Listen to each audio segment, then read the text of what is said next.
Hello，大家好。如果想揾樓，業主想放盤咧，記得揾我阿 Ken 啊。今日咧就收到一個嘉湖山莊嘅5期麗湖居嘅單位啊，實用面積就550尺，3房1廁嘅間隔嚟嘅。我哋由大門開始睇下先。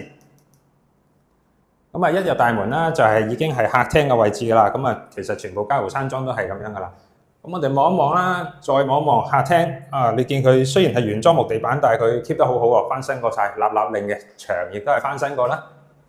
望一望出邊個景。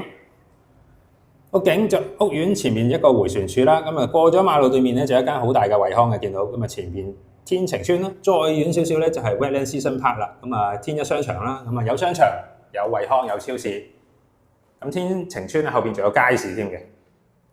再睇睇客飯廳，飯廳就喺呢度啦，餐台就會擺呢度，廚房佢廚櫃就要翻新下喎，如果真係買咗呢度嘅話，佢都保留翻原裝嘅廚櫃。入去睇埋洗手間，洗手間佢都保留翻浴缸啦，呢啲石啊都係原裝嘅款式嚟嘅，原汁原味啊。佢原本咧呢種3房1廁咧喺呢度咧係會有個玻璃趟門嘅，做到一個乾濕分離嘅效果。不過佢拆咗，中意就可以自己裝翻啦。馬桶都換過嘅。睇睇細房啦，就翻新過晒啦，幾企理四正。睇埋另外一個細房。兩個房咧，呢個細房咧就兩邊通風窗啦，向翻住都係 Wetland Season Park 嗰個方向啊。前邊就係銀色嗰個咧，就係呢個天一商場啊。民生基本設施乜都有噶啦，前邊幾間中小學。睇埋個主人房，主人房呢個窗台你可以利用埋佢啦，可以將床上埋一半上去。